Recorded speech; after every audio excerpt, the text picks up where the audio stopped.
Study आपका back to basic concept में स्वागत है। Now we will do extra questions of percentage in this video. चलो first question पढ़ो। The price of milk rises from ₹40 per litre to ₹43.50 per litre. Find the percentage increase in the price of the milk. अभी इस question का मतलब क्या है? देखो, price of milk है जो 40 रुपीज़ है और यही इंक्रीज होकर रुपीस पूरे का price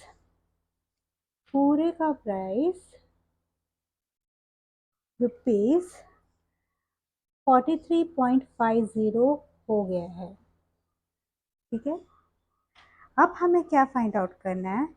we have to find the percentage increase in the price of the milk.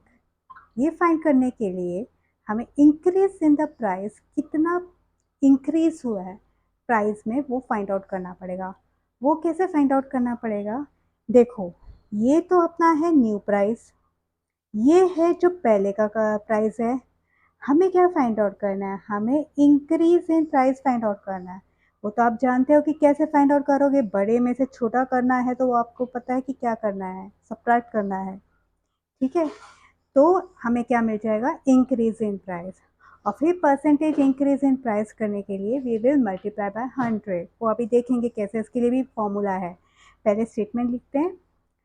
क्या करना है? पहले लिखेंगे original price per litre. Original price of the milk per litre कितना है? ₹40। ठीक है, फिर लिखेंगे न्यू प्राइस, क्योंकि it is change, it is increase from ₹40 to ₹43.50।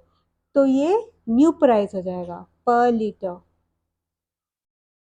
इसलिए इसको लिखेंगे ₹43.50।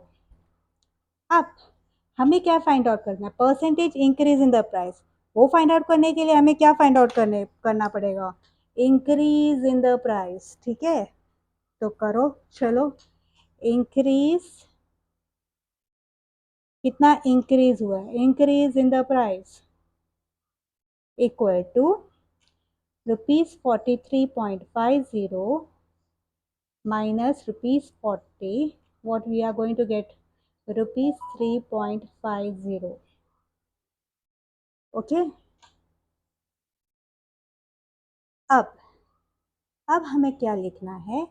परसेंटेज इंक्रीज कितना हुआ है? परसेंटेज इंक्रीज, तो वो फाइंड आउट करने के लिए इसमें एक फॉर्मूला है, इंक्रीज इन प्राइस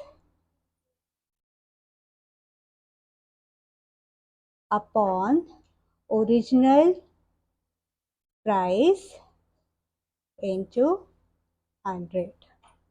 तो इंक्रीज इन प्राइस कितना हुआ? रुपीस और 3.50। ओरिजिनल प्राइस कितना हुआ? ओरिजिनल प्राइस मतलब क्या? जो पहले था, तो उसी पे होता है, उसी पे परसेंटेज निकलेगा। 40 इंटू 100। आप कैसे सॉल्व करेंगे? देखो, ये जो है डेसिमल निकालेंगे तो क्या होगा? 350 अपॉन डेसिमल नीचे आ जाएगा, दो दो जीरो नीचे आ जाएंगे, इंटू 100। 0 0 0 0 0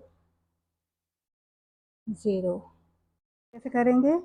35 अपॉन 4 आ जाएगा, तो क्या कैंसिल करो 35 से, तो ये 1 आ जाएगा। 8, तो 8, तो हम लिखेंगे 8, बचा है QRD फॉर्म लिखेंगे 8, 3/4%।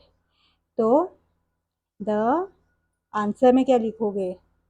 आंसर में the price of the milk increased by 83/4%। ठीक है, ये हो जाएगा अपना answer. Now see the next question. Now read the second question. The price of onion has been reduced from rupees 35 per kg to rupees 31.50 per kg. Find the reduction percent in its price. पहले के question में क्या था, increase था, इस question में क्या है, डिक्रीज है, but the original price will be rupees 35. Let's understand with the help of diagram. अभी क्या दिया गया है, देखो यहाँ पे ऑनियन की प्राइस दिया है,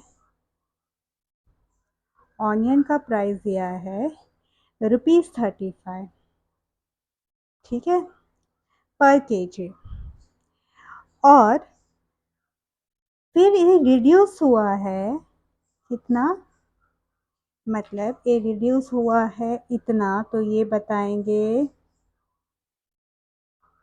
ठीक है, दिस वन रिड्यूस हुआ है 31.50 रुपीज 31.50. अब हमें फाइंड आउट करना है reduction percent in its price.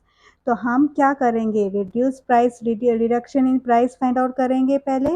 वो कैसे करेंगे, 35 minus 31.50, we will get the reduction और डिक्रीज इन द प्राइस, ये फाइंड आउट करेंगे, ठीक है. We will get the decrease in price and then we will find the percent reduction in its price, ठीक है. अभी इसके लिए पहले स्टेटमेंट लिखते हैं. देखो पहले ओरिजिनल प्राइस इक्वल टू पर केजी इक्वल टू ₹35, ठीक है. फिर लिखेंगे reduced प्राइस पर केजी, और डिक्रीज इन प्राइस भी लिख सकते हो, इक्वल टू ₹31.50. उसके बाद हम क्या लिखेंगे, हमें क्या फाइंड आउट करना है, डिक्रीज इन प्राइस और reduce in price, reduction in price, ठीक है. डिक्रीज इन प्राइस तो हम क्या बोलेंगे, ₹31 35 origin minus ₹31.50. what are we going to get, ₹0.5 3.50, ठीक है. अब परसेंट फाइंड आउट करना है, percent reduction equal to, formula लिखो, डिक्रीज इन प्राइस अपॉन क्या, original price into 100. Decreasing price कितना है, 3.50, ओरिजिनल प्राइस कितना है, 35 इंटू 100, ठीक है. अब इसका डेसिमल निकालो तो क्या हो जाएगा, 350 अपॉन 3500 इंटू 100, तो क्या आएगा, 0 0 कैंसिल करो, 0 आ जाता तो आसान होता है कैंसिल करना, 10 इक्वल टू 10%. तो अभी हम क्या लिखेंगे, इसमें आंसर लिखेंगे, आंसर क्या लिखेंगे, the price of onion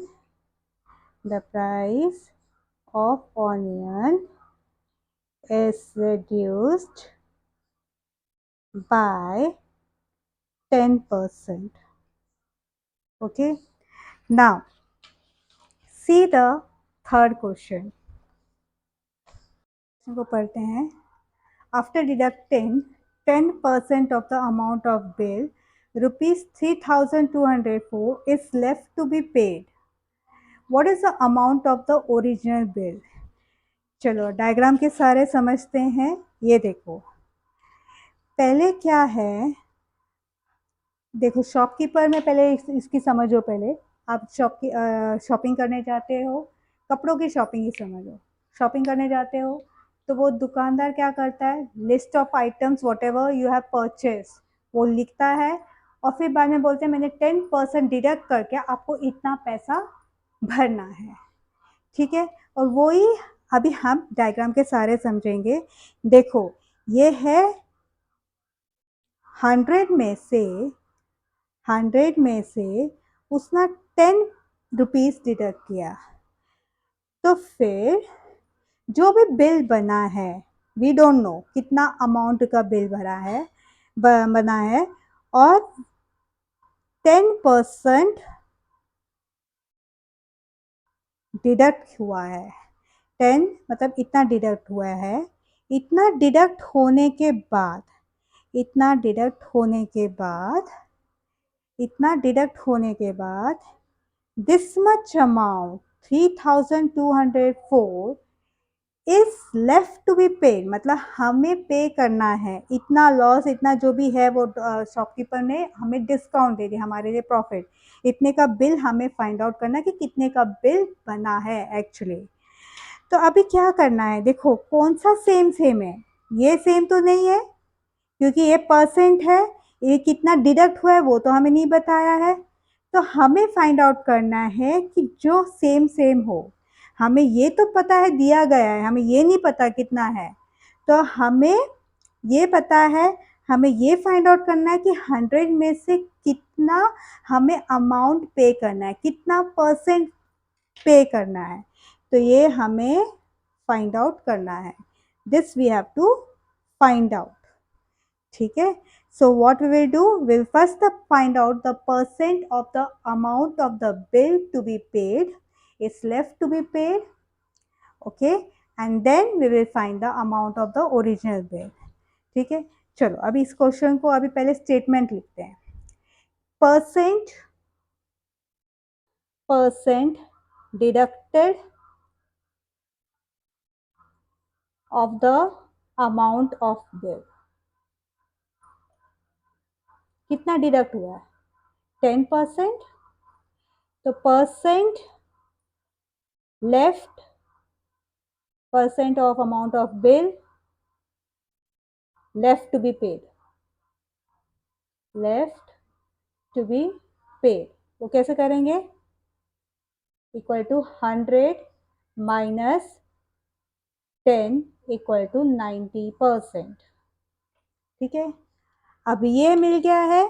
अब हमें क्या करना है, अमाउंट, ये परसेंट आ गया, ये परसेंट आ गया, ये वैल्यू है amount of the bill to be paid और लेफ्ट टू बी पेड कुछ भी है, equal to ₹3204। okay, so let the amount of the original bill be x।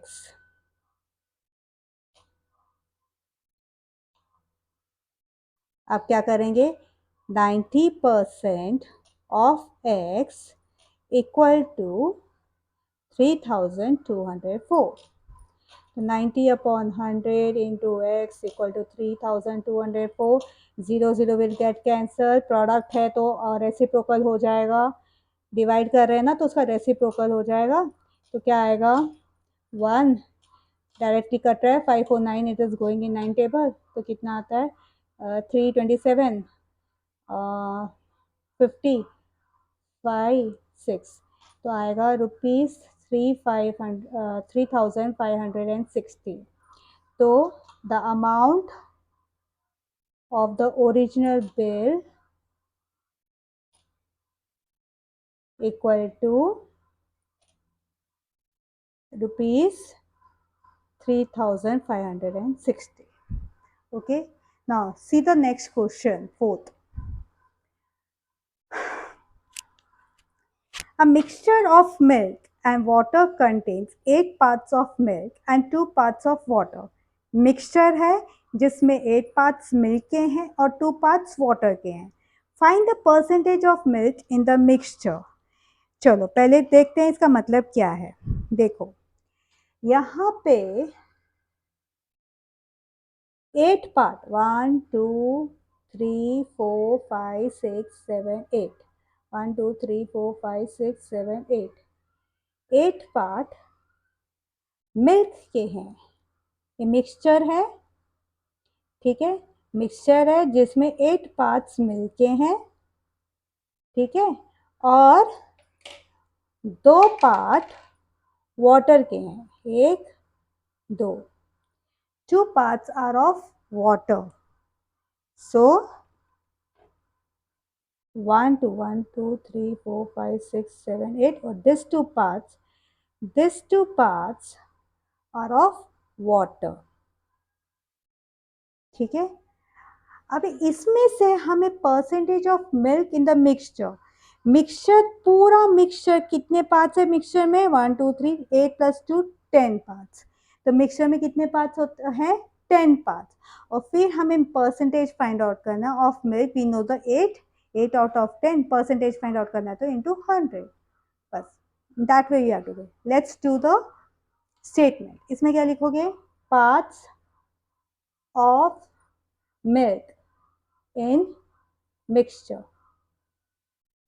equal to 8 parts. Similarly, write of water parts of water in mixture equal to 2. Total parts. फिर लिखेंगे total parts in a mixture equal to 8 + 2 equal to 10 parts. ठीक है, ये तो हो गया. Percentage of milk in the mixture, we have to find that. तो percentage of milk in the mixture कैसे करेंगे 8 out of 10 into 100. तो क्या आंसर आया इक्वल टू 80%. ठीक है, I hope you have understood the video, understand the concept. Please subscribe, comment and share this.